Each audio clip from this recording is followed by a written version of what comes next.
हाँ। नमस्कार। बहुत अच्छा टॉपिक चल रहा है इस समय। एसएचएम। एसएचएम का मतलब है सिंपल हार्मोनिक मोशन, हिंदी में कहा जाता है सरल आवर्त गति। और सरल आवर्त गति का कल हमने एक बहुत अच्छा सा आर्टिकल बताया था, सरल आवर्त गति में वेग। एसएचएम वेलोसिटी इन एसएचएम कल बताई हमने, और इसके लिए सूत्र भी फाइंड किया, बढ़िया से सूत्र थे।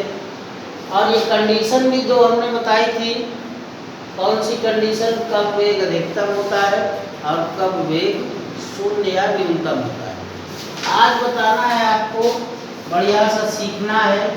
वेलोसिटी तो हो गई, एक्सीलरेशन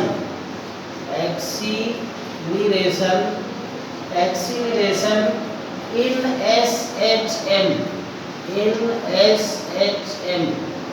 एक्सीलरेशन को हिंदी में कहा जाता है त्वरण।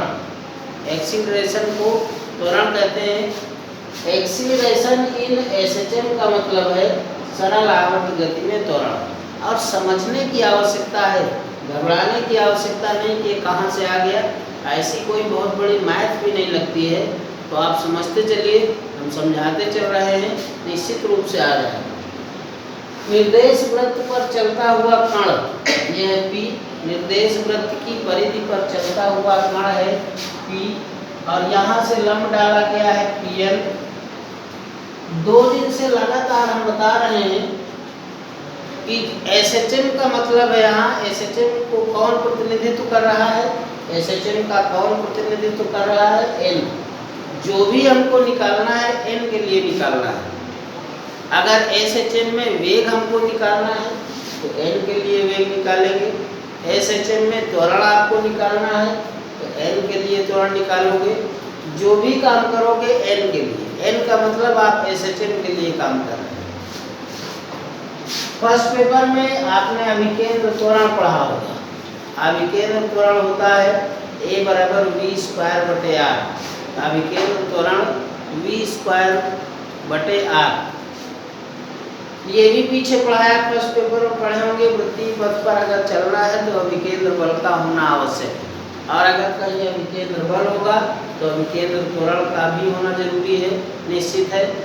और ऐसा त्वरण जिसकी दिशा सदैव वृत्त के केंद्र की ओर होती है उसे कहा जाता है अभिकेंद्र त्वरण। तो यहाँ पर वेग तो v वेग से चल रहा है और अभिकेंद्र त्वरण है v²/a।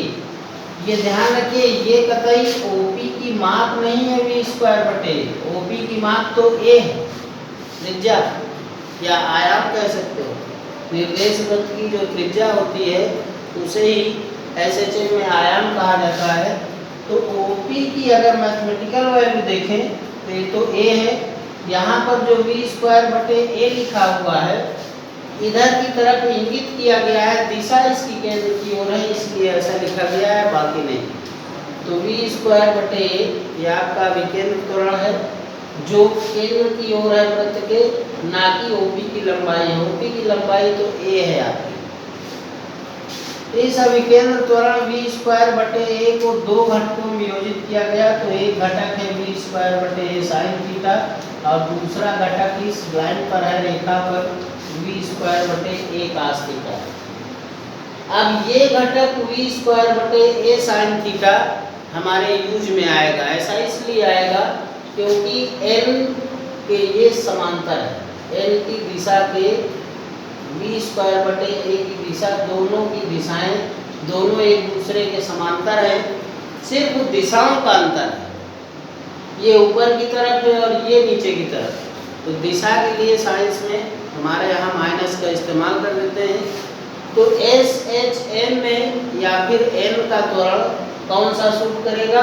v²/a, मतलब ये घटक आपके काम आएगा, इस घटक का कोई उपयोग नहीं है, ठीक है।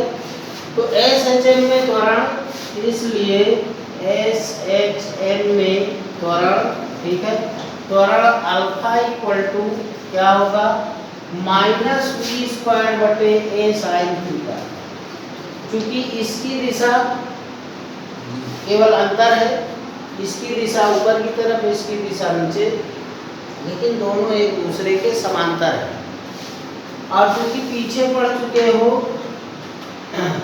y बराबर a sin थीटा, ये विस्थापन समीकरण है, तो यहाँ से sin theta equal to y बटे ए, साइन थीटा बराबर हो जाएगा वाई बटे, इसलिए त्वरण अल्फा माइनस वी स्क्वायर बटे ए वाई बटे ए, तो माइनस वी स्क्वायर और ये हो जाएगा ए स्क्वायर, ये और ये ए स्क्वायर और ये वाई, इस माइनस को ऐसे, ठीक है, ये अल्फा बराबर आया वी स्क्वायर बटे ए स्क्वायर बराबर माइनस वाई।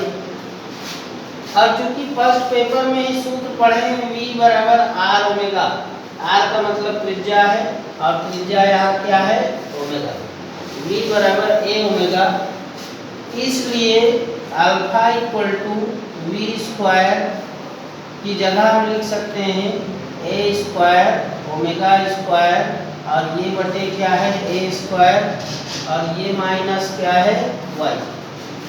ए स्क्वायर से ए स्क्वायर बहुत स्टेप बाय स्टेप समझते चलना तभी समझ में आएगा। आर्टिकल बहुत अच्छा है, अब बहुत अच्छे से समझ में भी आ रहा है, ऐसी कोई मैथ भी नहीं जहाँ कोई बहुत बड़ी दिक्कत हो। तो ये ओमेगा स्क्वायर माइनस वाई बचा अल्फा, और चूंकि ओमेगा स्क्वायर यहाँ पर कांस्टेंट होता है, क्योंकि ओमेगा स्क्वायर नियतांक है, ओमेगा स्क्वायर नियतांक है, इसलिए अल्फा, ये तो पहले अल्फा है और फिर प्रोपोर्शनल, ये नियतांक है, नियतांक और बराबर को हटा दो तो नियतांक और बराबर हटा करके क्या आ जाएगा माइनस, प्रोपोर्शनल आ गया। सरल आवर्त गति में जब प्रतिबंध हमने बताए थे तो एक प्रतिबंध बताया था हमने कि सरल आवर्त गति में जो त्वरण होता है वो सदैव विस्थापन के अनुक्रमानुपाती परंतु विपरीत दिशा में। सरल आवर्त गति का जो त्वरण होता है वो विस्थापन y के अनुक्रमानुपाती और विपरीत दिशा में होता है। इसका मतलब यह है कि त्वरण प्रोपोर्शनल क्या है, विस्थापन के अनुक्रमानुपाती परंतु विपरीत दिशा में। तो ये जो गति होगी कैसी गति होगी एसएचएम की, कैसी गति होगी एसएचएम की, यहाँ से गति होगी। और चूंकि एसएचएम में आवर्तकाल त्वरण तो आपका ये सूत्र यहाँ से हो गया, ठीक है, अल्फा ये सूत्र हो गया। जब भी आप निकालना चाहो तो यहाँ से ओमेगा की भी वैल्यू निकाल सकते हो, त्वरण की भी वैल्यू निकाल सकते हो। विस्थापन के तो त्वरण के लिए सूत्र है अल्फा, यहाँ से भी लिख सकते हो alpha equal to minus omega square. तो यहाँ तक तो त्वरण का सूत्र आपका हो गया। अगर आपसे कोई क्वेश्चन पूछता है कि एसएचएम में त्वरण फाइंड कीजिए, त्वरण के लिए सूत्र फाइंड कीजिए, तो सूत्र आपका यहाँ से फाइंड हो जाता है alpha equal to minus omega square y, ये सूत्र आपका निकल आया, ठीक है।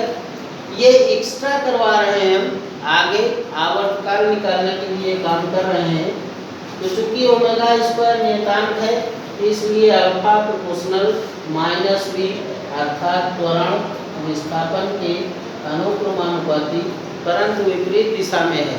तो ये जो गति हो रही है किस में हो रही है एसएचएम में, ये गति किस में हो रही है एसएचएम में। चूंकि एसएचएम में आवर्तकाल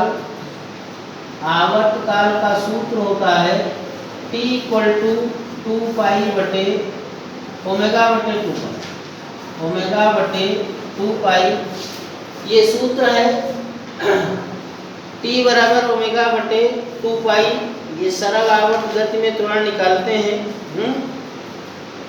2 पाई सरल आवर्त गति में आवर्तकाल